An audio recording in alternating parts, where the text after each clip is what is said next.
James. How's it? How are you? Good, and you? I'm fantastic, thank you.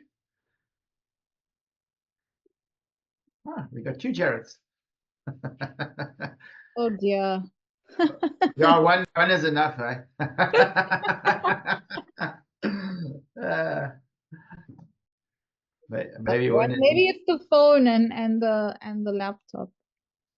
It's like always the funniest thing nowadays because a lot of us have got these like recording apps, and they're all designed to be automatic. So oftentimes, like your AI gets there before you do. It's quite funny. Yeah. Hi, Chantal, how's it? good and you? We are very well, thank you. Hello. Excellent. Hello. How's it? How you doing? Hi. Fine, thanks, and you?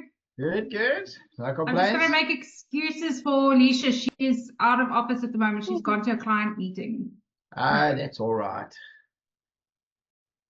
We record these things.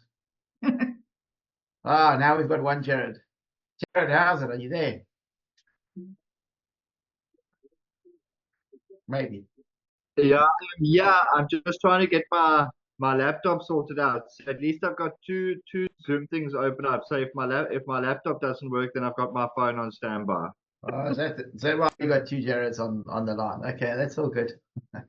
That works. Yeah, let's give it another moment or two. I haven't heard from anybody that's not coming, so I would expect most of us. I think Bianca is not gonna make it as well. Yeah, so I know about her. I Yeah. think she had some issues with where she works, so it doesn't seem like she'll join us for the balance of the sessions.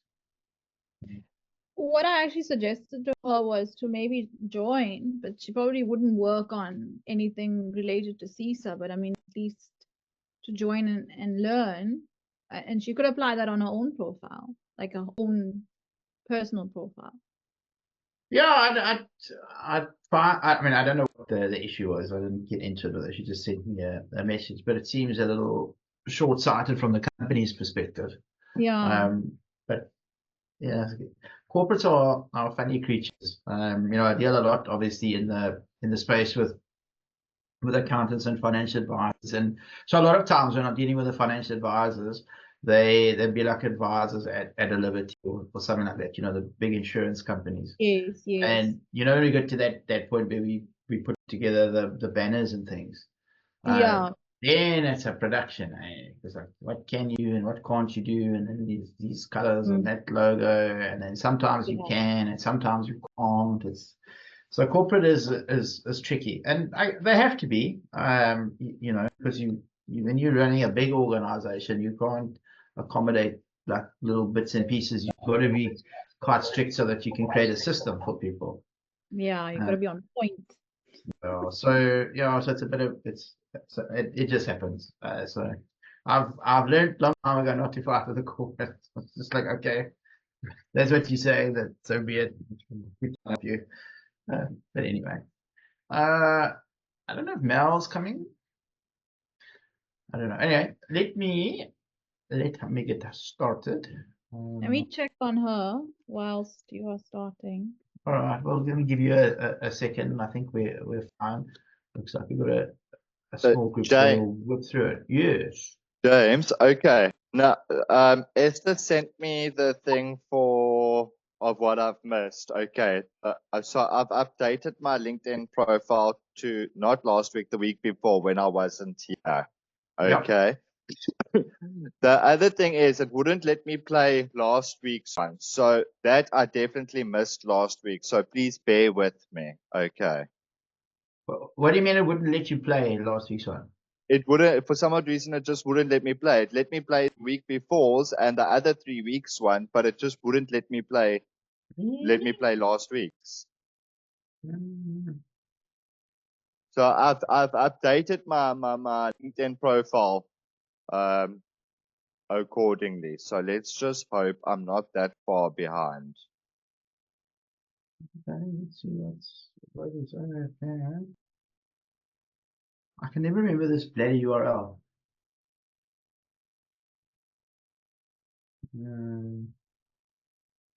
I can think share I it again if you Yeah, need it. I should actually put it in a because Sure, I've got a few, because I got the other program as well, and so I might have to do this twice. if you don't mind, Esther, share with me. Try I'm and gonna see if put you it can in share the it. chat. Okay, then I download it on my side, and then I've got something to do tonight. Oh, I'm getting a fat toffee. Why is this?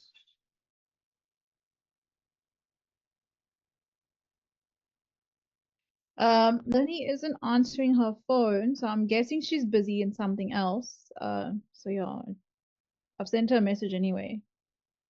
I don't know why this page is not loading. It's not. That's the wrong page. Maybe it slides, but then let's try that. Well, I've downloaded it on my side, so I'll try again. Okay. So which one are you having issues with? The one for last week. Why is this thing? I might need to clear some cookies on this thing. And I just want to go into an incognito window. Because I think I've got a cookie program on that thing.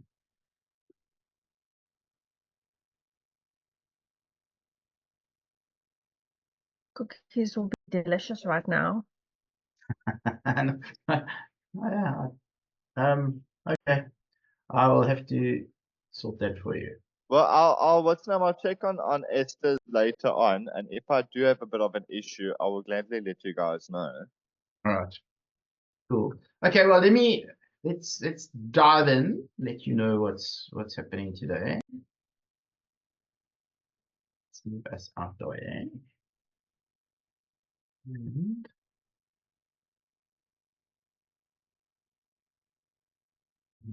James, can I ask a question before we start? yeah. I only have a slide.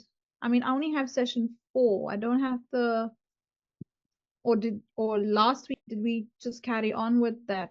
No, let me actually. That's a good point. Let's maybe put both in the chat quickly. Sorry, let me check back on this side. Chat. So we will add this week. Try that again, shall we?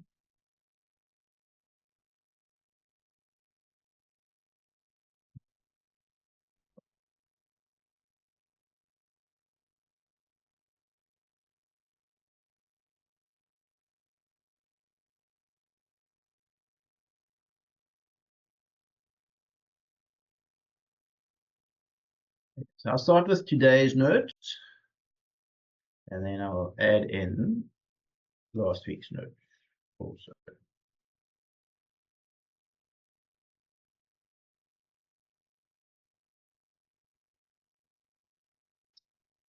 Okay, there they go. You guys got them. Yeah. All right. Well, let me run through this and tell you where we are at, or where we're supposed to be at. So last week, well, up until last week, remember we did session 1, where we looked at picking our niche. So we got to identify that particular group of clients that are best suited to our products and services. Then we looked at probably the most important piece in many ways is your LinkedIn headline. And I like to call this the client critical. So it's that big problem you solve. And this is quite a nice formula for you to follow. So if I could give you a result, I know you 100% really won. Typically, that's you solving the biggest problem that you can for your niche in a specified amount of time while eliminating something you hate. Essentially an objection, would you be interested? All right. And then once we've got this tends to really form the basis for everything else. So the next thing is looking at the banner and the profile pic. So we spoke about the banner having those two components, the one being the visual, which should hopefully represent our business in some way, and then putting some stuff on top. And these are the options. The biggest thing is really to call out your target market and let them know that they're in the right place. And then we started to speak about getting into the about section, which has got a few pieces. So the first week we created the hook. so that we could stop people scrolling, and then we just added in our value proposition, which is very similar to our magic message. In the magic message, we just ask a question, and the hook, we just tended to turn it around. So you got quite creative in the way that you did that, which is kind of cool. And the goal, of course, is to get them to click the see more button. And then last week we spoke about the personal story, why it's important, and hopefully we'll run through that with you guys today. And then the bit that we're going to get into today is talking about what I like to call the expanded value proposition, right? So we wrote a very simple value proposition statement here. And if you remember, the goal, of course, is to get them to click the see more button. So really what we're doing is above the fold is just creating a little bit of a hook to get people's attention, and then kind of just to let them know, now that I've got your attention, oh, by the way, this is what we do. And then they're going to make that decision. Is it of interest, yes or no? If it is, then great, they're going to click the see more button. If not, by all means, bounce off, because this profile is not for you, right? So we'll have a look at this in just a bit. So in the meantime, I don't know how many of you from the comments managed to do some work on your story. So Chantal, you are first on my screen, so that's how it works. So you get first crack at telling us about your story.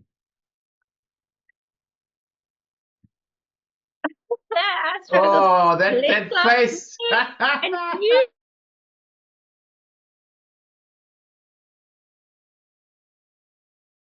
going to meditate for any specific reason? Sorry, say that again. You just broke up there for a second. I didn't break up with anyone. Say that again. Smart ass. I didn't make mine any bigger. I don't have a personal story that I could come up with yet to put in there. It was a little bit difficult. It's short and it's sweet and plain and simple. I'll help you deal with your crap. Okay, wait. Let me go on to my I'm gonna let you share. Hang on. Okay, share your short and sweet with your crap story. Okay, let me just go find it there. Let's just get into it. Sorry, I just want to find it here. I'll share in a moment.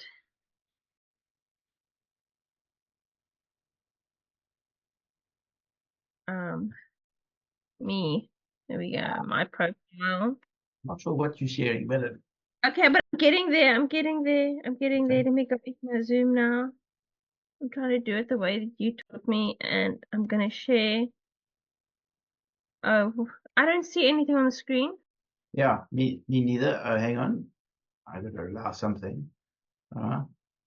You're gonna present something. Let's see. Okay. Can you see anything? Mm-mm. No. Really? Oh, there it is. I found it. Ah, all right. Here we go. I found it. Okay. So that was what Mel helped me with. Mel gave me that great idea of if you could help somebody. And then that's it. That's all I have about me. Oh, you actually put crap That in there. sucks. We are not accepting that in BNI. Are your tenants giving you a headache? Are you starting to find buyers for your home? Me too. I like that part. That's all I have. Did you download the notes from last week? No, I couldn't. I couldn't download it. It didn't. Okay. It gave like this little link, and then I couldn't save the link in order to download anything. But I saw it now when you were busy with it. So then now I realize I actually have so much stuff that I don't have in there. Okay, so hang on. Let's just get So I did it without the link. get to week 5. I save all my stuff on my BNI folder. And I couldn't save last week's. Okay, so this is kind of what it looks like. Oh, Right? Esther's one is quite cool. No, we'll get you, Esther. Relax. Still dealing with you. hang on, I should probably share a screen. Then you would actually be able to see what I'm talking about. Okay, can I Hang on. stop my screen sharing? Yeah, Yeah. I'll stop it for you. Okay, Thank you. just. Okay, so these are the notes from last week, right? And so as you go through it, you'll see there's really just 4 questions to try and answer. So first one, and Jared, I guess this is for you as well. I think you're both probably in the same boat. So the first question is, how did you get into doing what you're doing? Right. So this just gives you a little bit of a framework and an idea, and you can ad lib with this. It can be short, it can be long. It really doesn't matter. Just put your story out there. Because remember, a lot of the time, especially now with the advent of AI, any idiot can say to ChatGPT, give me stuff for a profile, and it will, but it will generally be quite formulaic because that's what ChatGPT knows. But when people are on your profile and they're going through your about section, the story is the one real opportunity that we have to stand out and to be different, right? So the story is not necessarily what you do. It's kind of built up into there's a lot of stuff that we're trying to get across to people, when we're telling the story. And every one of us has got a very unique story as to how we got to doing what we do. Right? We all got here somehow, and typically because we are doing what we do, when we identify our ideal client or our niche, and we tell the story, there has to be a causal link, right? You are here and you are serving that particular group of people. So what's the story? How did you get here?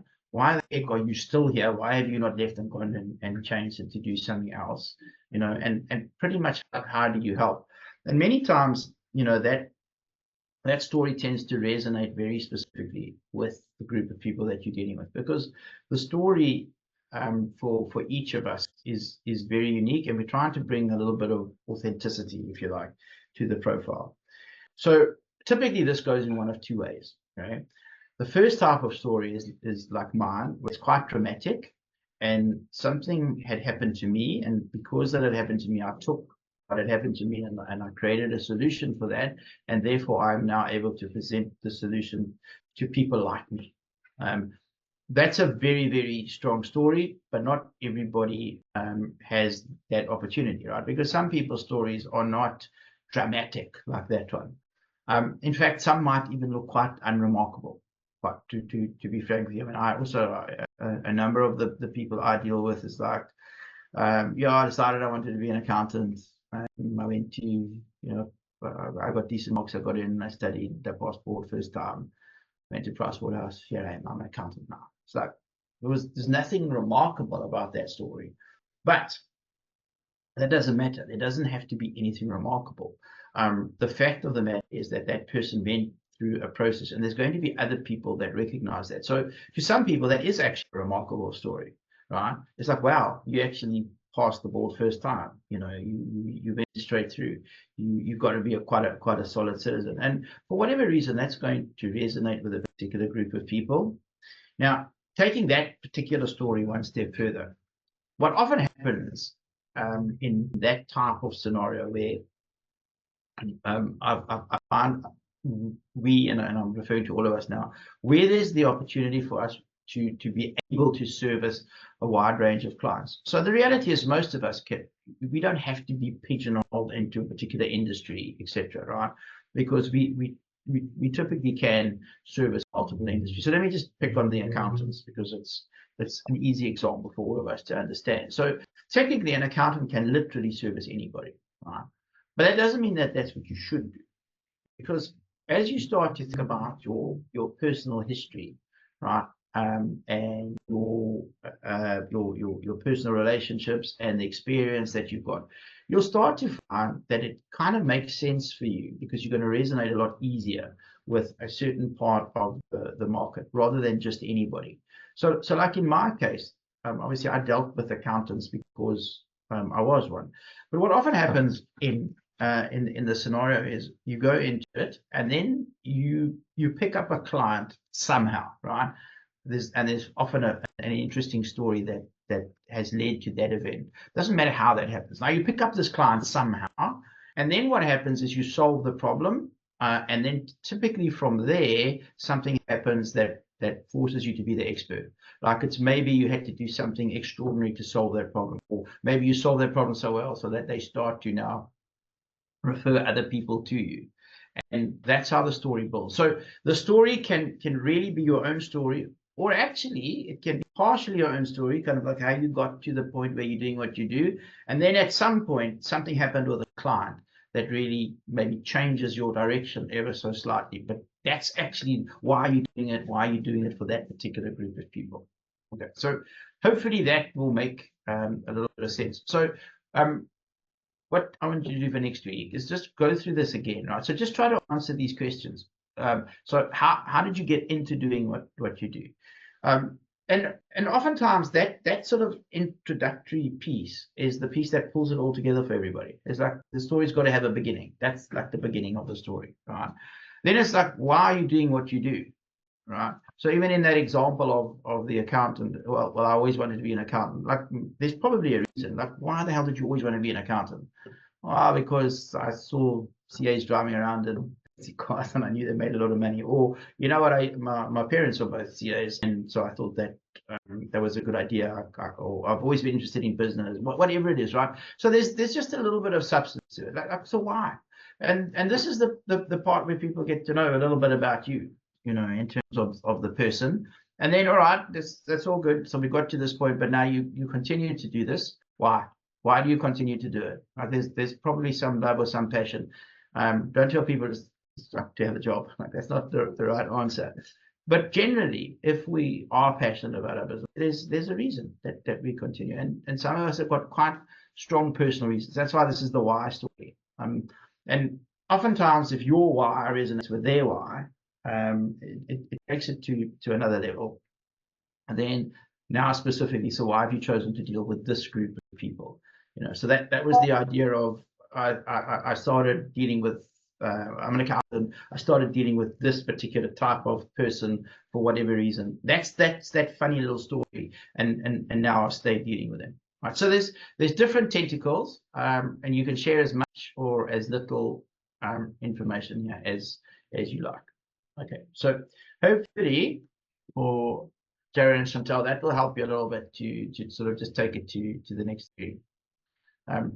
Jared, are you sharing something? Or are you trying to share something? No. Okay, I don't know what's happening there. Let me just cancel that. Okay. That makes sense. Jared and Chantal, are we good? Yes. All right. Cool. All right, Lisa, save us. Hopefully I've done this right. I did do homework. Okay, good stuff. Okay. Do you want to share screen?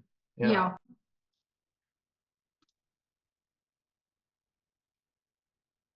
Okay, so this is what my page looks like. You try and make it a wee bit bigger. Yeah. Thank you. By doing this, is it making it bigger? No, it's making it smaller. Do that other thing. This way. Bigger. Yeah, that's it. That's Okay. second. All right. Okay.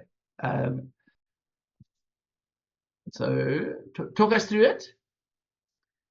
So basically, I didn't do the homework the very first time with the heading, well, the profile, you know, the header. So I basically just wanted to say, you know, what we do and what we specialize in a brief, you know, paragraph. And then I basically just put all my information, like what I've done, and then I added, would you say yes to transforming your brand and unlocking its full potential as the top bit. And then my about me is, with 17 years of diverse experience in the design industry, I'm currently a senior designer at the Marketing Designer & Co., where I thrive on turning creative concepts into compelling visual stories and bring creative visions to life through impact and strategic design. And then it basically goes through where my journey began and where I've been, and yeah, and Okay, qualifications. So what I would say to you is you probably need to go back to the hook lesson, Okay. because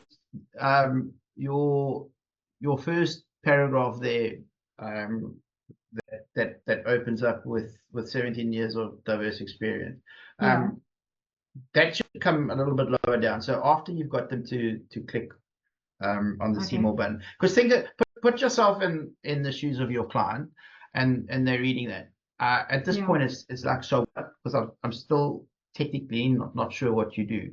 So Yeah. again, wanting to pull them, because they have to click the see more button. Like if they Okay. don't click that, they don't see any of this stuff. And Okay. for me, what I've typically found, and it really doesn't matter whether it's the job market or whether it's the client market, like we find ourselves in. Yeah. I typically find that most people will actually go to the about section. So there's a lot Okay. that's in here, and it gives us a real chance to sell ourselves. So I would change that. So this essentially was probably last week's homework, even with the 17 years of experience, because now it starts to matter, right? Yeah. So when you hit me in the head and you create the scroll stopper, and I say, okay, yeah, I'm all in for elevating my brand, then Okay. the story makes sense, right?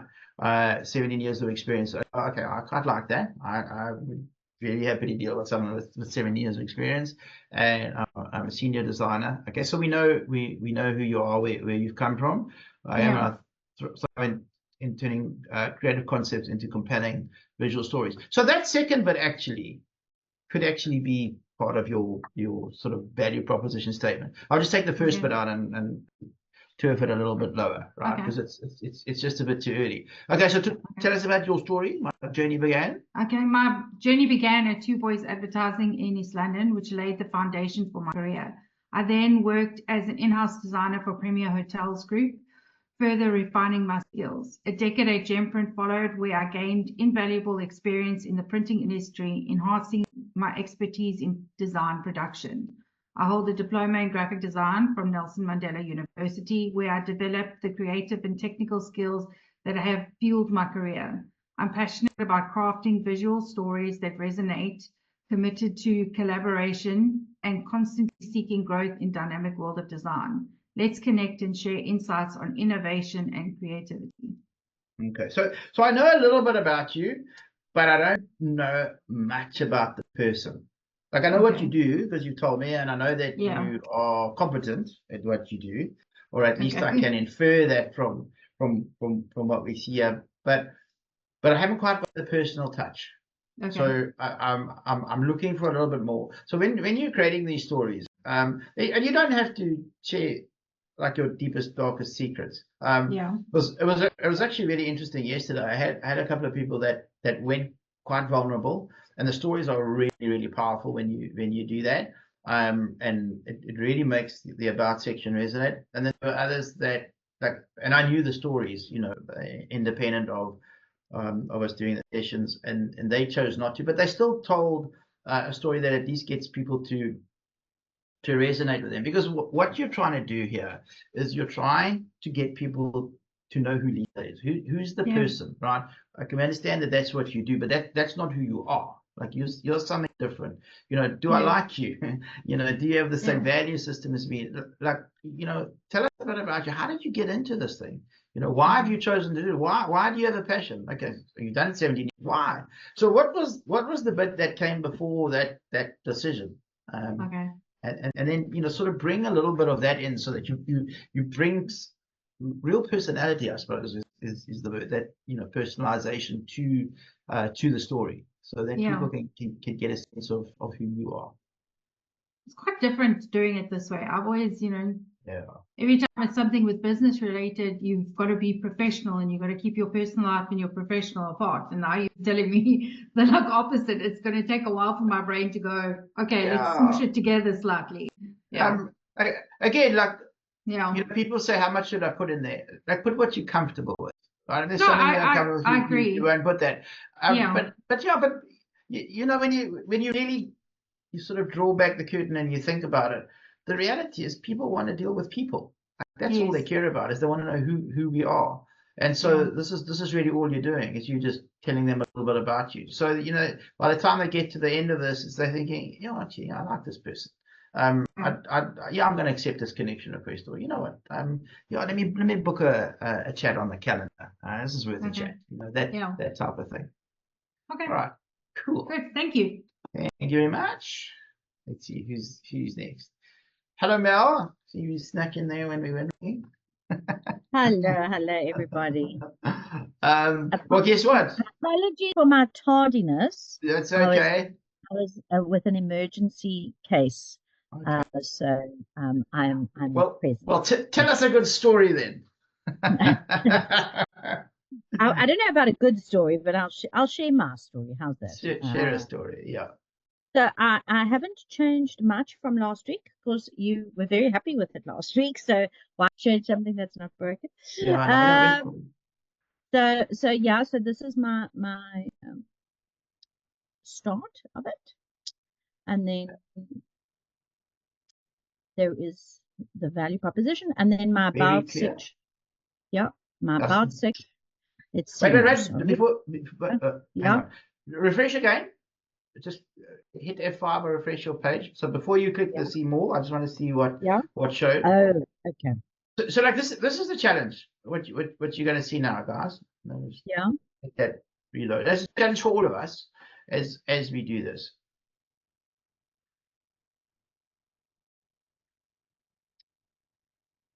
Okay, so that's what we see, right? And is that all you wrote? Can't be. That's the first paragraph, remember? No, and then I'm saying can't be because I'm not seeing a see more button. Sometimes LinkedIn does that, and you got to load the page. But regardless, the see more button you'll probably have to refresh in a minute again. But the see more button would be there. So technically, because Mal didn't put any spaces and stuff in between, that's quite a difficult piece of text for the eye to read. Okay, so if we can, we want to try and break it up. Not always possible in the opening, but you've got 4 lines there. Everybody else got 3, so that's an indication of have what's happened. Verbal diarrhea, clearly. Okay, well, let's see. During my mom's own decade-long struggle with sleep and her reliance on prescription medication, I was propelled into the quest for natural, effective solutions to support her journey to wellness. Personal mission open up a whole new world of rich possibilities. Near the path of helping hundreds. So I would say this is the story. This is actually the beginning of the story. It's not necessarily the bit that's going to hook us in. So it's almost like you also need to go back to that hook piece and that just that quick value proposition statement. And then this is a great opening to the actual story. Okay. Let's just see if LinkedIn is deciding to play. I'm going to go smaller. Yeah. That might have been an issue. My gosh, where's it now? It's up a bit. there, see more. Yeah. Okay. So you can see now what you got up to a better night's sleep. Okay. So click on the see more. Let's see what you got. All right. So tell us the rest of your story. You read it, or I'm going to play prospect. Embarking on a quest to revolutionize sleep, my work as a PhD student and specialist wellness counselor delves into the transformative power of essential oils and natural sleep remedies to enhance sleep quality. With a deep-seated passion for empowering individuals to achieve their best rest, my approach intertwines ancient wisdom with modern science, offering a holistic pathway to wellness. The journey is not just about improving sleep, it's about redefining what it means to live fully with vitality and purpose. Together we can unlock the secrets to restorative sleep, paving the way for a life of enriched well-being and peak performance. My life's desire is to operate in my flow, to live my best life, body, mind, and soul, and to support others in their quest for optimal living.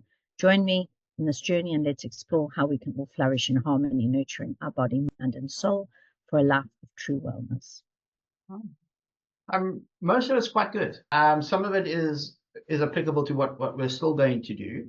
And you can see from Mel's story, just scroll up a little bit just to the beginning of the section, if you would, please. They are there. So that driven by my mom's decade-long struggle with sleep and her reliance on prescription medication, right? That is a story in itself.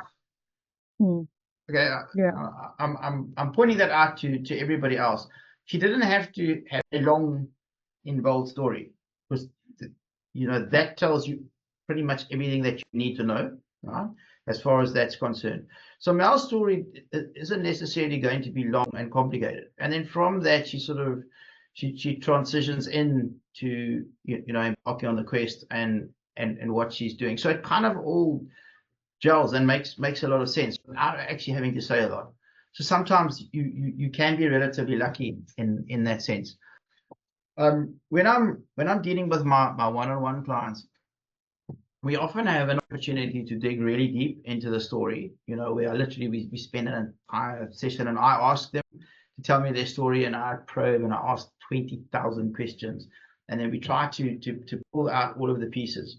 And often the structure that I've given you guys now, instead of us doing each of those little 7 steps, it sort of just comes through in the story. So you're actually able to use the story as almost the complete, if you like, about section. And a story is very fluid. You can weave a story anywhere you want it to go.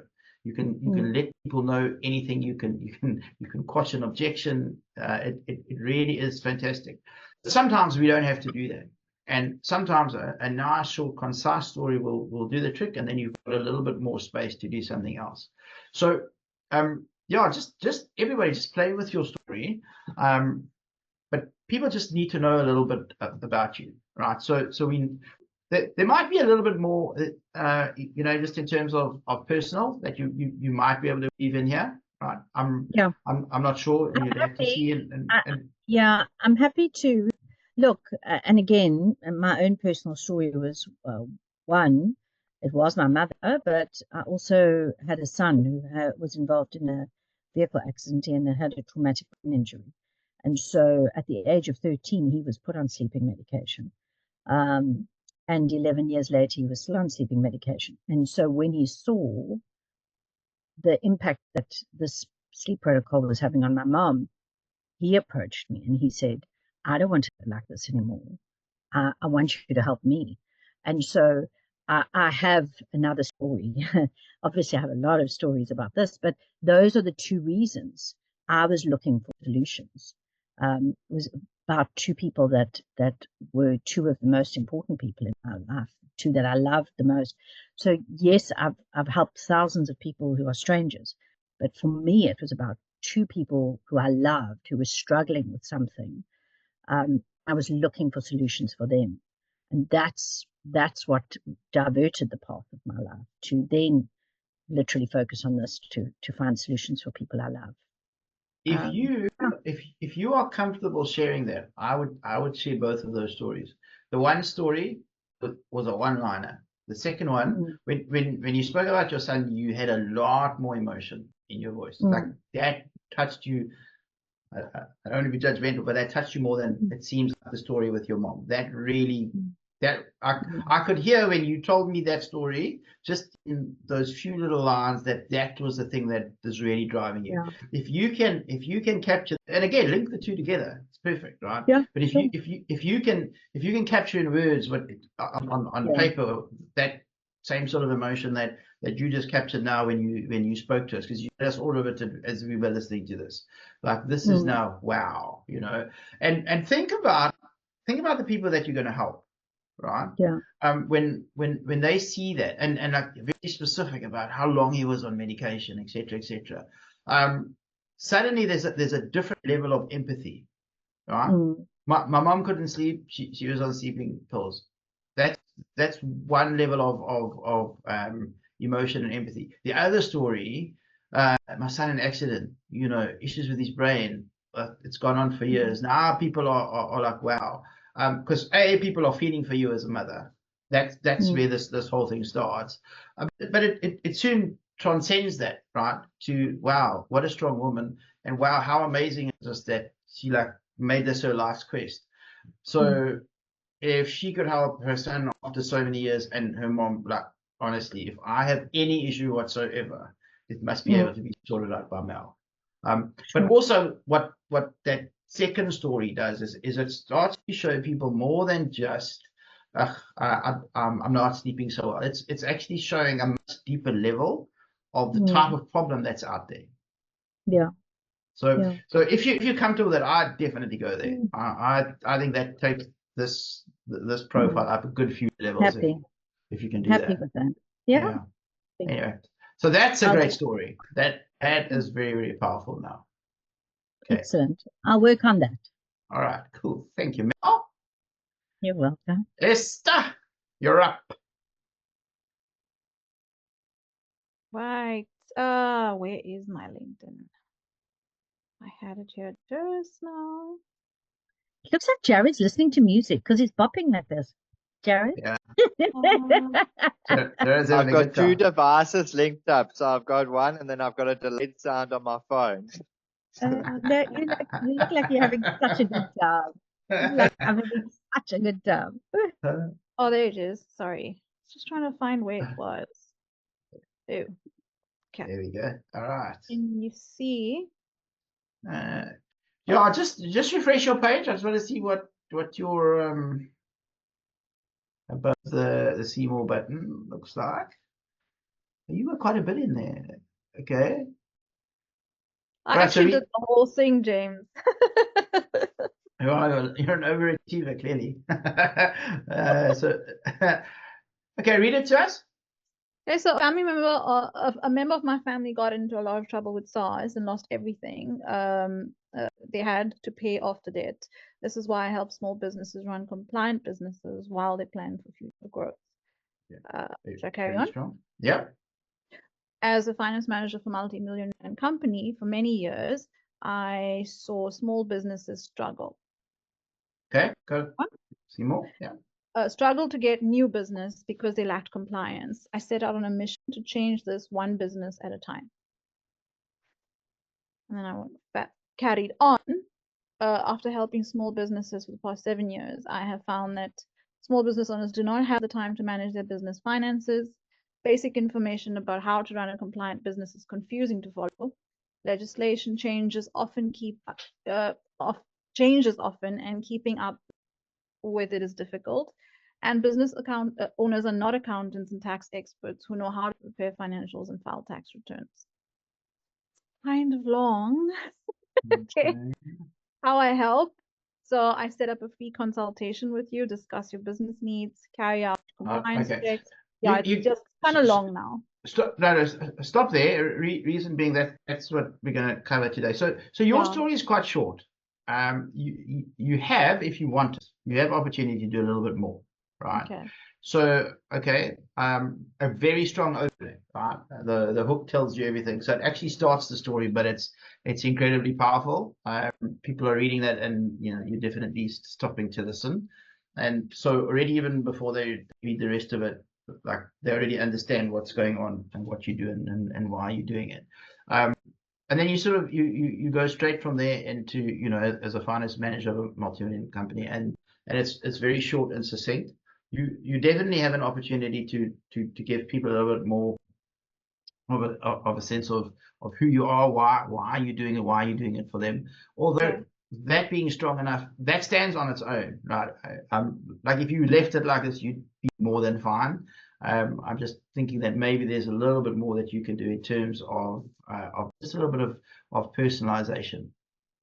So we kind of know what drove you, but don't know much about you. Don't know who this person is just yet, because it's very accountant-like. You're gonna laugh at this. I got another accountant. I got another accountant like on yesterday, and hers is even shorter than yours.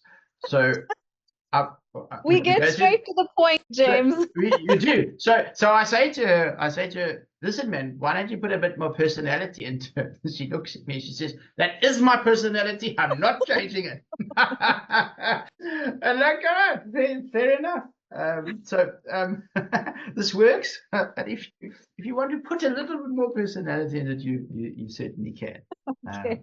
All right. So just sort of think about that. Okay.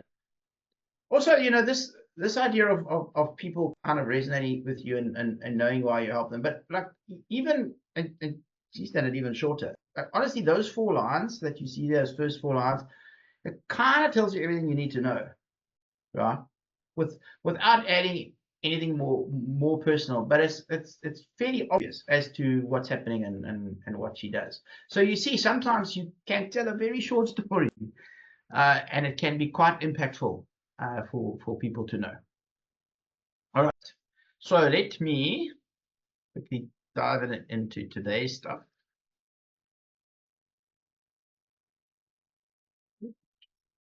Right, maybe not that so much.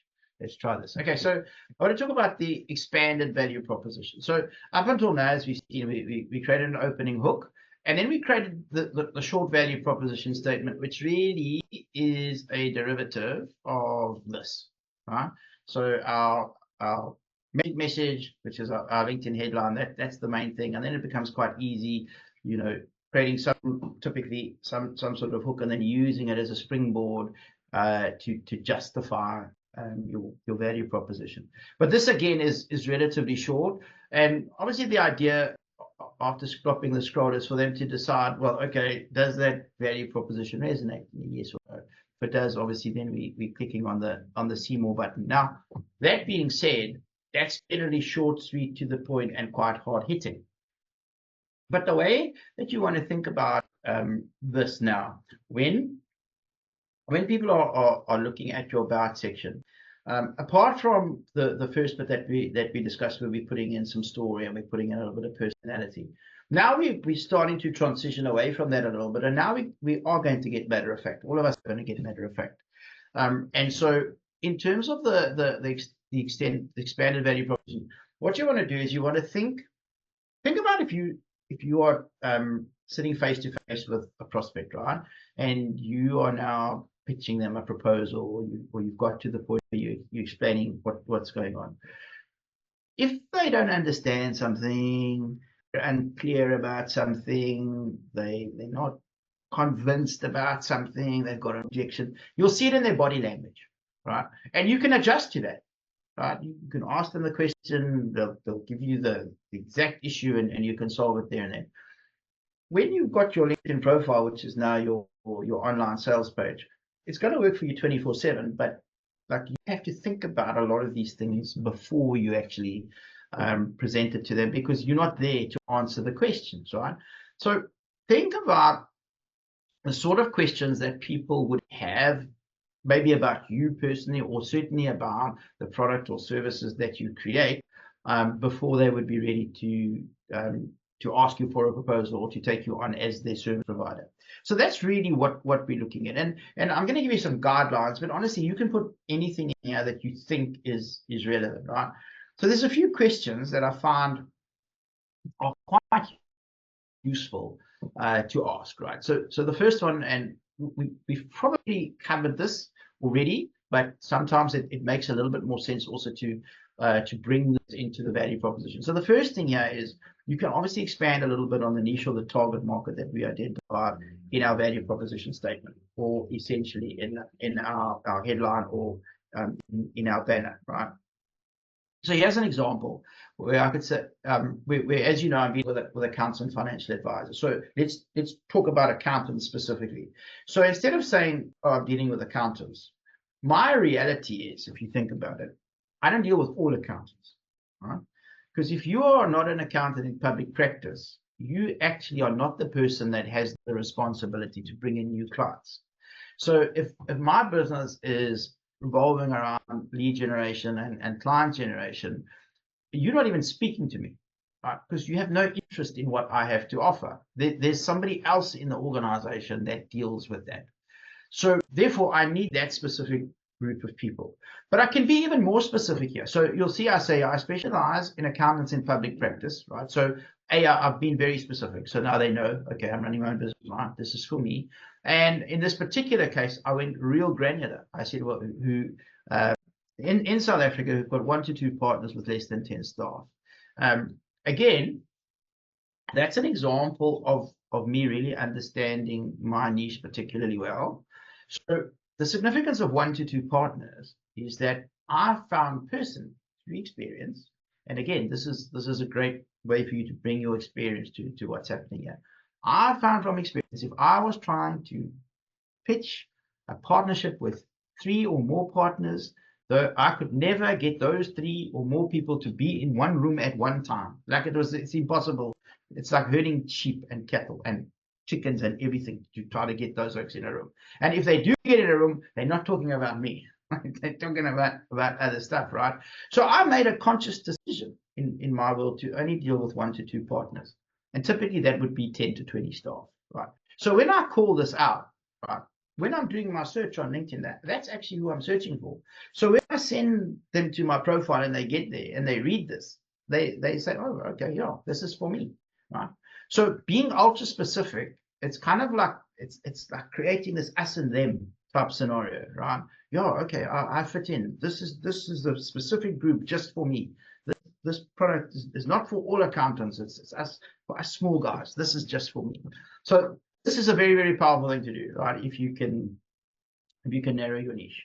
The next thing that I'm a great fan of doing, now I'm speaking now with my marketing hat on, not with my service provider hat on, and I would encourage you all to do the same. You know, often we need to push people off the damn fence, right? Because they're in a comfort zone and they've clearly got a problem, and we can solve that problem for them. But they're a little bit apathetic because it's like, the pain's not that bad. I can wait a little bit longer. No, we need to make that pain look as bad as we possibly can and agitate it so they get to the point where they say, okay, I'm with you. Let's solve it now. Let's have a chat, right? And so I typically like to bring up the problems that they have. So here's an example from one of my older profiles. I'll say, after working with hundreds of accountants and financial advisors, I've discovered that the biggest desire most accountants have is to get more clients. Now, obviously, that's not necessarily globally the biggest desire, but it's the biggest desire that I can solve based on the products and services that I'm offering. I say traditional methods of marketing no longer work, and everything has moved online. So accounts are feeling a little uncomfortable because life's moving by them really quickly. They're quite busy with other stuff, and how do they catch up, right? And most of them have absolutely no idea how to use online methods anyway. So it's quite an overwhelming place for a lot of people. So as I'm sketching this, right, I know that these are the issues because I've discerned this from my clients in the past. So I want, when people read this, I want them to be shaking their head saying, yeah, that's me. Oh, that applies to me. Yeah, that's right.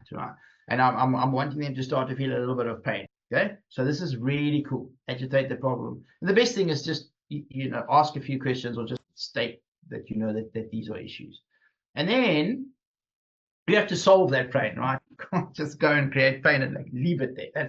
That's not cool. So you just let them know that you've got a solution. And again, the solution is what you do. Okay. We're not going into uber detail here.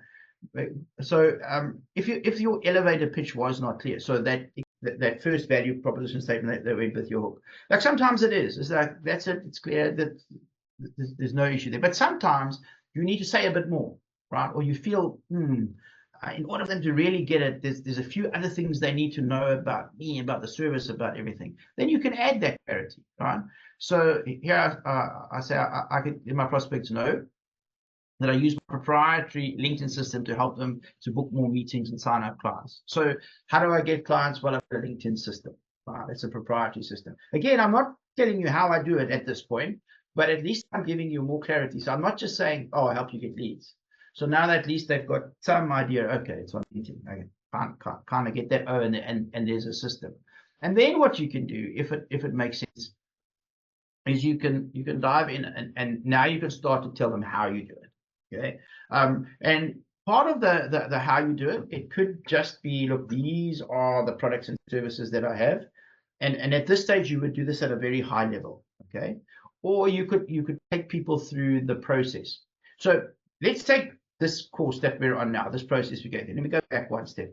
So if I went here and I said, what do you do? Well, I help bring professionals from all sorts of professions together, teach them about LinkedIn so that they can generate leads and put them in a position to refer clients to one another. Like, that's what I do. That's the thing, right? You've got a bit of an idea of what it is. I could also have said it's a 12-week online program. So if I say that, You've got your mind can sort of visualize where it's going.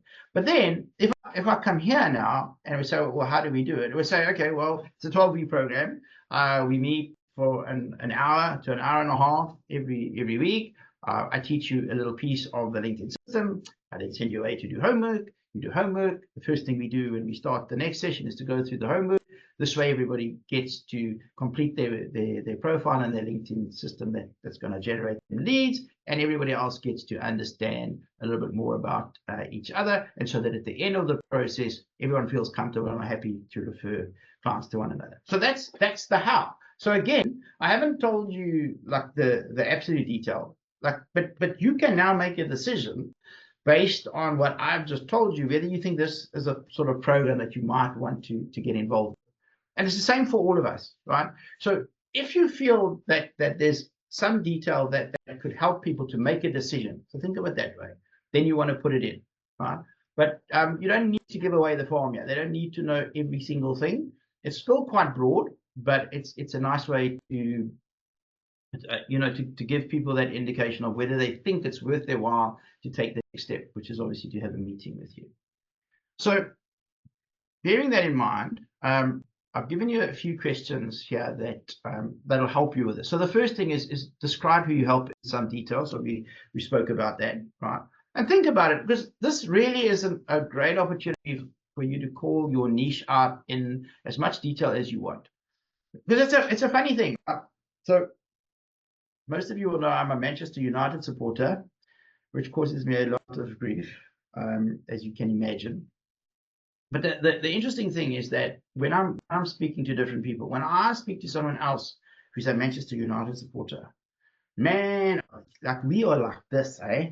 Even if I've just met you, we will talk for an hour about this damn Manchester United and the solace that it causes us. And it starts this relationship and it starts to bond, right? So if I'm describing people who I help in great detail, this idea of, okay, well, I help Manchester United fans. Imagine it's as silly as an example as that.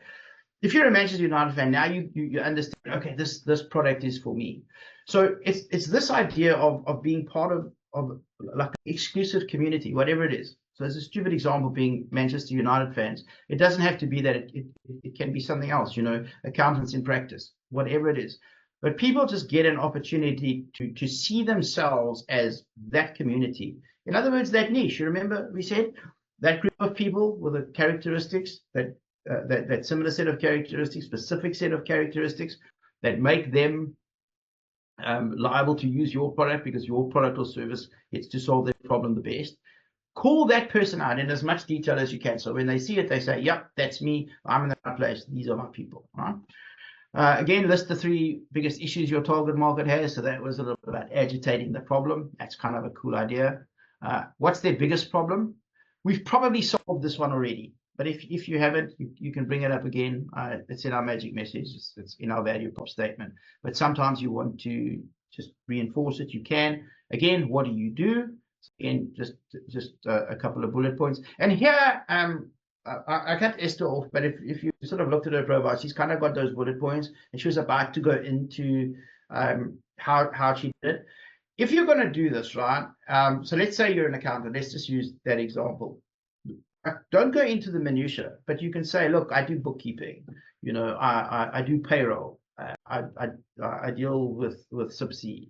We deal with that, and we deal with submissions, financials, and tax. Like that's all people need to know, because people are going to look at it and say, okay, well, we do that. The detail will come later in the experience section. So don't worry, we're not throwing your detail away. This is just a quick positioning because the about section has got other things that it needs to do. Then how do you deliver your products or services, right? So sometimes that's important. So let people know, is it online? Do we meet face to face? What do I give you? That sort of thing. Anything that people need to know, put that in. And then this is quite a nice one. If you can, if what you do produces a very repeatable outcome over and over that you can quantify, letting people know what the significant outcome is that your product or service acquires is a pretty good one. You know, like so I'll say, you know, generate a minimum of 2 new clients every month from LinkedIn. I'm saying 2 clients. You know, when I'm speaking to people, I say, look, the system will get you 2 to 5 appointments every week. Even with this system, I said to you, when you get this done, you can legitimately book 1 to 2 appointments a week, right? So I'm giving a number. There's some significance. People can see that, they can get their heads around. People like numbers and being able to kind of see with assurance what it is that they're getting. So I think that was it. Yeah, there's just my example. So go ahead, answer those questions, and then go ahead and just create an expanded value proposition. And you can add your own stuff in. This can really be anything that you feel people need to know in order to want to deal with you to buy your product or service. Okay. Any questions?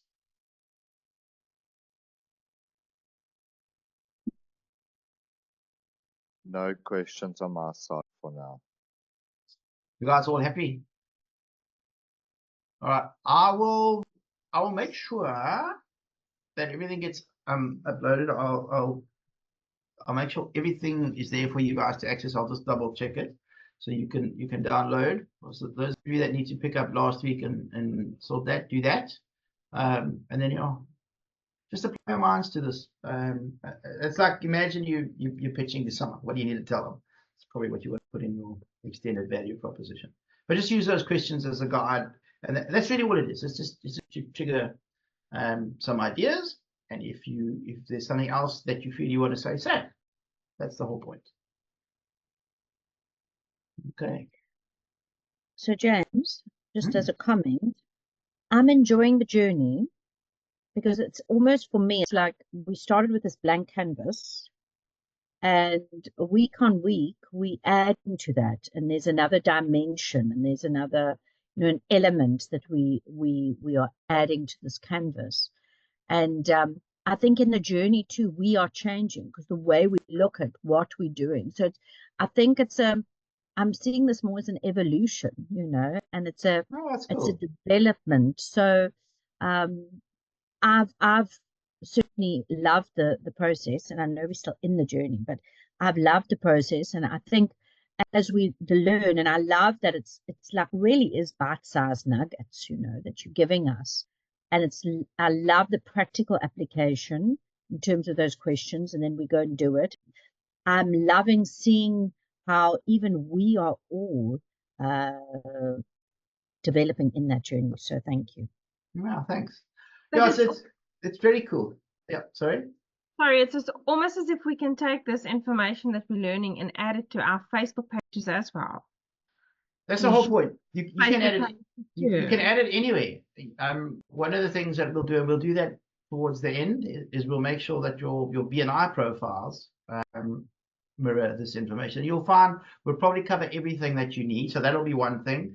And yeah, it's exactly that, right? The information that you do here, because as I said to you, sort of in the preamble early on, you know, whenever we are, whether you're studying or you're working for someone, right? They always have an agenda for you. So if you're studying, particularly those of us that are professionals, right? The professional bodies, they don't want us doing silly things because it brings them into disrepute. Like that's the reality. That's one of the realities. So they put a lot of pressure on us. There's rules coming out of your ears. And so when they are training us, they train you on those rules. They put you in a little box and they say, you will do this, you will do this, you will do this. If you're a doctor, as I said, the patient can't die, right? So the focus on being technical professionals is what matters. And if you're working for somebody and they're investing time in training you, you need to do the job that they're paying you for. So you better learn how to do that job properly, right? Then again, what a lot of us do, or all of us on this call, now we're in our own business. That wasn't necessarily how we set out, but that's now where we are. So the fundamentals that I'm talking about, we don't have. Like I lost my business because I did not understand these fundamentals. I had no idea, right? It took me years of study to get this stuff. So it's not intuitive. Like you think you're dealing with someone in a business and you think that they know exactly what's going on. Most business people don't. Like they get into something inadvertently and then it just develops. But really don't have a a good finger on the pulse of why things happen.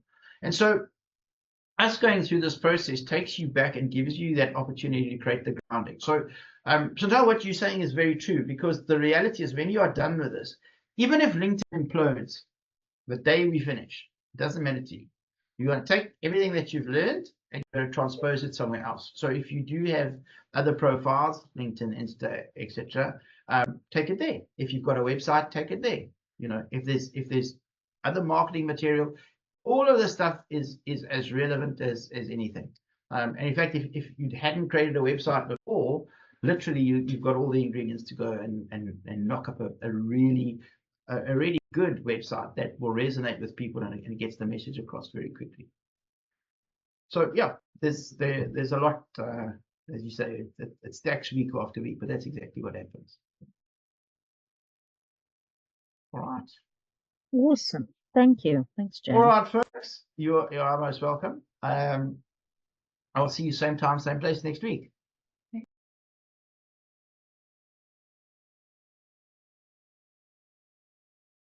Doodles.